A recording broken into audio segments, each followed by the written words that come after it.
1 நாளை 14/4/2024 இந்த ஒரு அற்புதமான தேதி நாட்கிழமை ரொம்ப விசேஷமானதுங்க. ஞாயிற்றுக்கிழமையோட வரக்கூடியதா இருக்கு. இந்த அற்புதமான தமிழர் திருநாள் நமது தமிழ் முதல் மாதத்தினுடைய முதல் நாளை பார்த்தீங்கன்னா தமிழ் புத்தாண்டா நம்ம கொண்டாடுறோம். இந்த தமிழ் புத்தாண்டு வழிபாடு மிக எளிய முறையில் நம்ம வீட்டுல செஞ்சோம் அப்படின்னாலே போதும். மிக முக்கியமான ஒரு 5 பொருட்களை வாங்கி வைத்து அப்படின்னா 16 செல்வங்களும் பார்த்தீங்கன்னா நம்ம இல்லத்துல வந்து நமக்கு கூடும் அப்படின்னு சொல்லலாம். என்ன பூஜை முறை, என்னென்ன செல்வங்கள் நமக்கு சேருவதற்கு என்னென்ன செய்யலாம் அப்படின்றத பார்ப்போம் இந்த பதிவுல. வாங்க. முதல்ல வந்து நாளைக்கு சித்திர கனி காணுதல் நம்ம சொல்லுவோம். அதாவது இன்று இரவே பார்த்தீங்கன்னா பழ வகைகளையும் கண்ணாடியும் எடுத்து நல்ல அழகா ஒரு இடத்துல வச்சிருவாங்க. காலையில தூங்கி எழுந்ததும் அதை பார்க்கணும் அப்படின்னு சொல்லுவாங்க. அதுக்கப்புறம் பூஜை முறைகள் ரொம்ப அழகா அற்புதமா ஆரம்பிக்கும். அதாவது காலையிலேயே பார்த்தீங்கன்னா நம்ம வாசல்ல மாயிழை கோலம் போட்டுட்டு, பூஜை அறையிலையும் மாயிழை கோலம் போட்டுட்டு, அதுக்கப்புறமா நம்ம வீட்டு பூஜை அறைய சுத்தபத்தமா அழகா மஞ்சள் குங்குமம் எல்லாம் வச்சு தயார்படுத்திட்டு முதல்ல ஒரு 5 பொருள்களை எடுத்து பார்த்தீங்கன்னா சுவாமி படத்துக்கு முன்னாடி வச்சிருங்க. அதுல ஒண்ணு வந்து பார்த்தீங்கன்னா நாட்டு சர்க்கரை, பச்சரிசி, துவரம் பருப்பு, கல்லுப்பு, மஞ்சள். முதல்ல இந்த 5 பொருள்களையும் எடுத்து அப்படியே சுவாமி பூஜை அறையில பூஜை பண்ணும் பொழுது எடுத்து வச்சிருங்க. தன தானியம் பெருகுவதற்கு பார்த்தீங்கன்னா இந்த முறையை நம்ம கடைபிடிக்கிறோம். தமிழர் திருநாள் அதுவுமா இந்த பொருள்களை முதல்ல வாங்கி பூஜை அறையில வைக்கிறது இன்னும் சிறப்புன்னு சொல்லலாம்.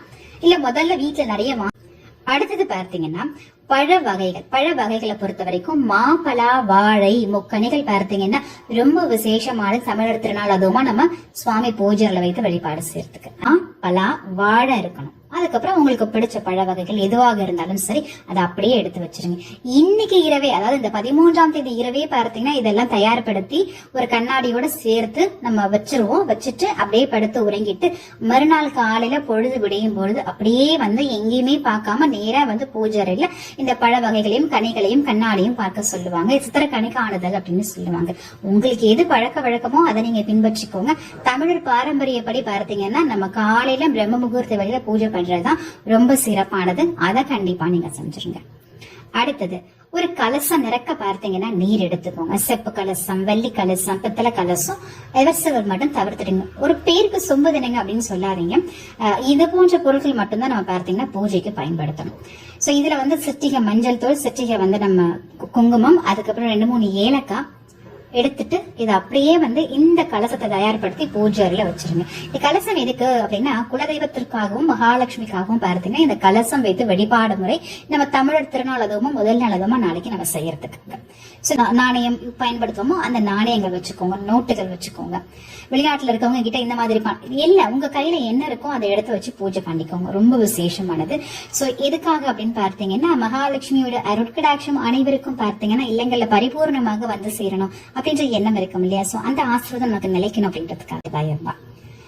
அதுக்கப்புறம் பார்த்தீங்கன்னா நம்ம சாப்பாடு வந்து நெய்வேத்தியம் பண்ணுவோம். அன்னைக்கு தலைவாழை எல்லாம் பிரிச்சு போட்டு பார்த்தீங்கன்னா நம்ம வந்து அறுசுவை உணவு படைக்கணும். அதனாலதான் பார்த்தீங்கன்னா இந்த பாவக்காய் முதற்கொண்டு வந்து நம்ம சேர்த்துப்போம்.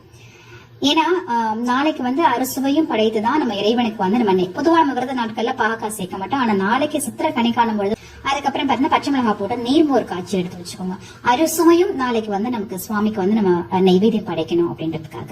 சோ இந்த நெய்வேத்தியம் எல்லாம் பண்றதுக்கு வடை, பாயசம், சக்கரை பொங்கல் எல்லாமே, எல்லாம் மாங்காய் பச்சடி, அதுக்கப்புறம் இந்த பாவக்காய் கொத்து எல்லாம் பண்ணி எடுத்து வச்சுட்டு சாம்பார், வடை, பாயசம்னு பூஜை அறையில பார்த்தீங்கன்னா சுவாமிக்கு அழகா பூ போட்டு கையால தலை வாழை இலை விரிச்சிட்டு அதுல வந்து சாதம் வச்சுட்டு நான் சொன்ன இது மாதிரி அறுசுவை எல்லாம் படைச்சிட்டு 2 குத்து விளக்கு அழகா ஏத்தி வச்சுட்டு அதுக்கப்புறம் பார்த்தீங்கன்னா இப்ப நான் சொன்ன இந்த பொருள்கள் எல்லாமே எடுத்து சுவாமி பாதத்துக்கு முன்னாடி வச்சிருங்க.